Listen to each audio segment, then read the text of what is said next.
Class of Learning. You're with Rahul Sharma, your friend and guide. And today we're going to discuss a storyline from English Honors third sem students, The Glass Menagerie. अब आपने sir glass मेनेजरी actually क्या है और उसका title जो है ना वो थोड़ा अलग है, थोड़ा नहीं एक्चुअली बहुत अलग है. आप बोलते सर ग्लास मेनेजरी किसको बोलते हैं? नॉर्मली जब बात की थे ग्लास और ऊपर मेनेजरी की, दैट इज ऑल अबाउट कांच की मूर्तियां.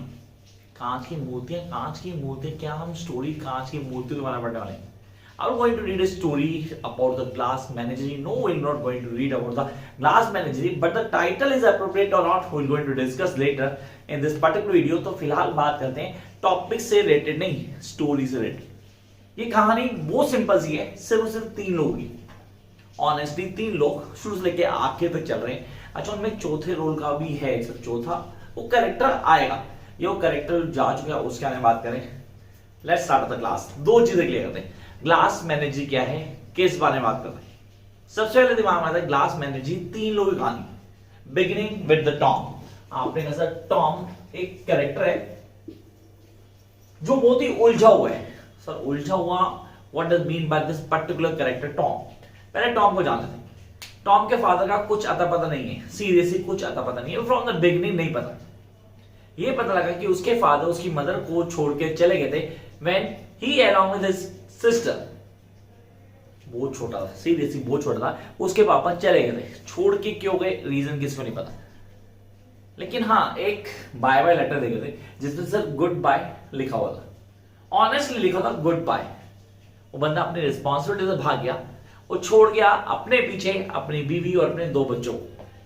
तो टॉम आज बड़ा हो चुका है, ऑनेस्टली उसको फ्रीडम चाहिए जो उसको नहीं मिल रहा. जो जॉब कर रहा है उसको पसंद नहीं करता, बट फिर भी उसको करना पड़ रहा है क्योंकि उसका कोई ऑप्शन नहीं है. जिस घर में रह रहा है उस घर में भी वो रहना नहीं चाहता, पर उस घर को छोड़ नहीं सकता बिकॉज उसका कोई ऑप्शन नहीं है. दैट इज द रीजन मैंने बोलता ये उलझा हुआ बेचारा. From the very beginning disturb, मतलब पूरी तरह से डिस्टर्ब. क्यों? घर पे एक माँ है जो हमेशा पुरानी कहानी सुनाती रहती, मतलब पास में जीती. सच में या आज में नहीं जी रही, वो पास में ही जी रही, पुरानी बातों के लिए डिस्कशन करती रहती. जो दोनों बच्चे बेचारे सुनते हैं कि उनके पास कोई ऑप्शन नहीं है. ये ऑप्शन नहीं वाला कॉन्सेप्ट बार बार आ रहा है आपके पास. आपने कहा टॉम, सर इसको लोग जो है ना फ्रेंड्स जो इसके वो इसे शेक्सपियर भी कहते हैं. रीजन क्योंकि he is a lover of poetry. Poetry भी लिखता है, मतलब दिन को दिलाने के कई सारे काम भी करता है. रात को जब घर वाले सो जाते हैं ना तो बाहर निकलता है, मूवीज देखता है, सिगरेट पीता है, शराब भी पीता है. And I don't think anything wrong in it. He is having a right to entertain himself. now कोशिश कर रहा है. अच्छा, इस बीच ये घर की रिस्पॉन्सिबिलिटी से भागता है, जिसके लिए इसकी और इसकी मदर के बीच में कई बार लड़ाई होती है. सर मदर का नाम तो बताना जरूरी था. Amanda, AMAND. आपसे सर एमेंडा को क्लियर करना जरूरी है हमारे लिए कि हम इस कॉन्सेप्ट को समझ पाए. तो come to the next character Amanda. आप लोग mother, the lady who lives in her past, जो अपने पास में जीती. अपने बच्चों को कहानी सुनाती, हमारे मम्मी पापा सुनाते पुरानी कहानियां. हम ऐसा करते थे जब हम तुम्हारी एज के थे, हम ये किया करते थे. सेम यही सुना रही है और हमें भी सुनना पड़ता है, इनको भी सुनना पड़ता था क्योंकि कोई और ऑप्शन नहीं होती. तो you have to listen seriously. ऐसे इसके साथ होता है. खाली इसके साथ नहीं होता, इसकी सिस्टर थी लॉरा, उसके बारे में तो बताया नहीं. तो यार वो तो मेन कैरेक्टर, उसके बारे में कैसे छोड़ सकता हूँ. I need to come to the Laura too. So next one,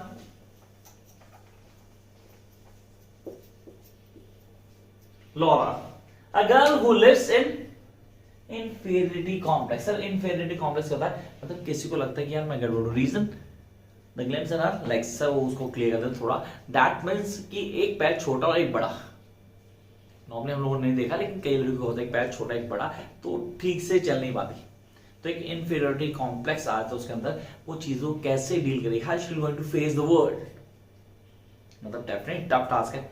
अब मम्मी जी और जो बेटे जी हमारे, इनके बीच में सीरियसली बहुत लड़ाई होती है, आर्गुमेंटिव में. दो जरूरत से ज्यादा.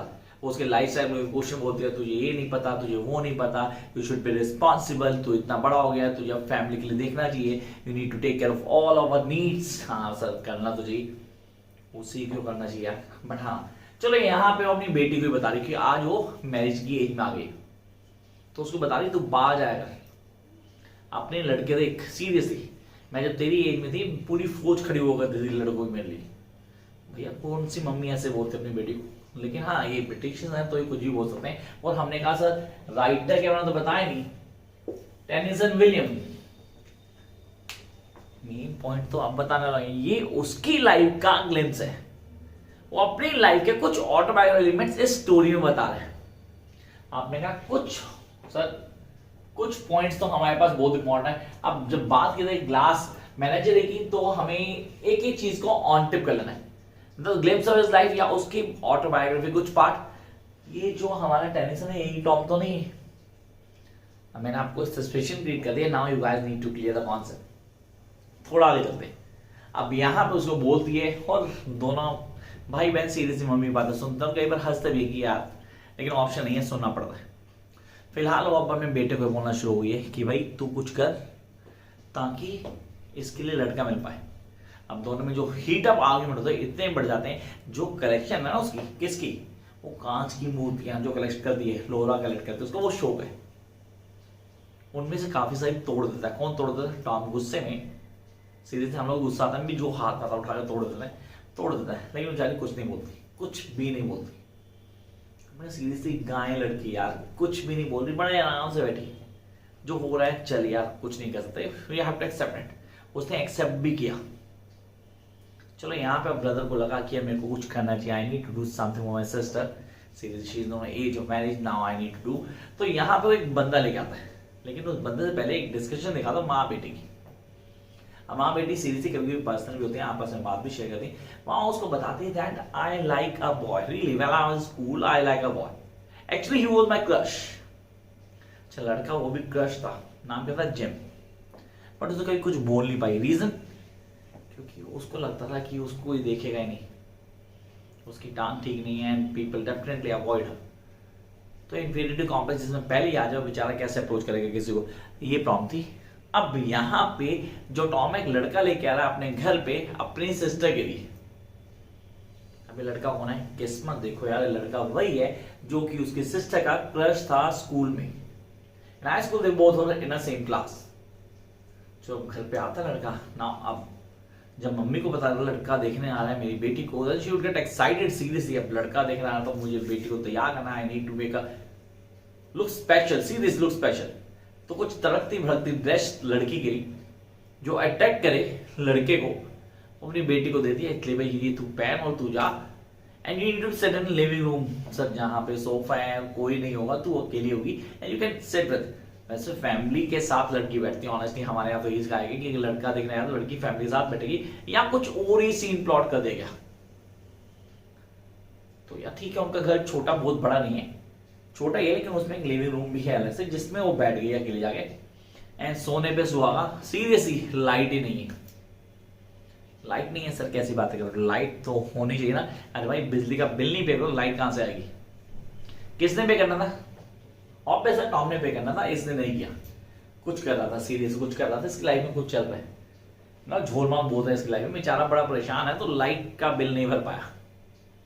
अब लाइट का बिल नहीं भर पाया तो चलो भाई कैंडल जल गई, तो एक रोमांटिक सीन बन गया, जब लड़का आ रहा है और लड़की ड्रेस्ड अप हुई और वो भी कुछ ऐसी ड्रेस में जो कि देख के यू गेट फ्लैटर सीरियसली। लेकिन ऐसा कुछ नहीं होने वाला, कि यहाँ वो लड़की उसको देखते ही वो पहले ही फ्लैट हो चुकी, वो तो क्रश था उसका स्कूल टाइम में भी, लेकिन लड़के ने उसको पहचाना ही नहीं। सीरियसली लड़के ने लड़की को पहचाना ही नहीं कि उसकी क्लासमेट थी, और उसको बता रही है that we both study together, हम दोनों साथ पढ़ा करते थे। फिर उसको कैसा करती, used to call her blue roses. अच्छा यार अब याद आता है उसको, याद आ रहे हाँ series the girl in inferiority complex. तो यहाँ उसे राय देता भाई तू you need to get out of your inferiority complex, कोई जरूरत नहीं है। अच्छा तो सर यहाँ पे क्या हो, दोनों कुछ क्लोज होते हैं, कुछ बातें, कुछ personal touch, and the kiss that really had taken place in between them. And after that series, kiss होने के बाद उसको बताता है that I'm already engaged. कैसे लगेगा? एक लड़का आपके घर पे आया, आपको देख रहा है, दोनों साथ में एक ही रूम के अंदर है, कैंडल जली हुई है, सिर्फ तुम दोनों, और लड़के ने किस के लिए बोला, लड़की एग्री भी होगी किस करने का, लड़का बता रहा है I am engaged and I have to go back.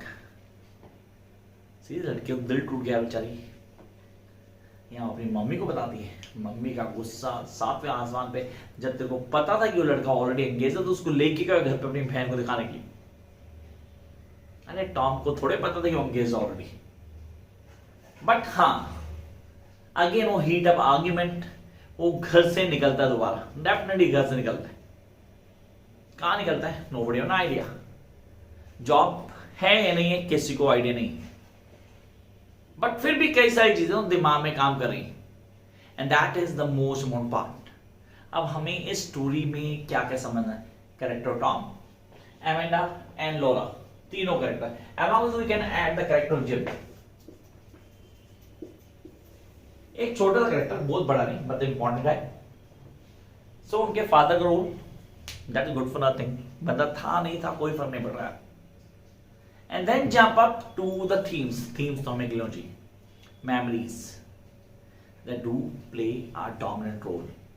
Themes में सबसे important memory, flashbacks of past, past के flashbacks, really running out of the trouble means escaping the reality, जो पॉसिबल नहीं है। तो हमने बहुत कोशिश की वो इसको एस्केप कर पाए, नहीं कर सकता। You have to face inferiority, तो लोरा बहुत बड़ा एग्जांपल था inferiority. And then the society, the gender biased society, because she is a girl she have to sacrifice all counts. ये कुछ थीम्स हैं जो हमें क्लियर नहीं। So I hope that you guys clear the concept, सारे की सारी story on tip हुई होगी। For more, you need to like, share and subscribe. Bye guys.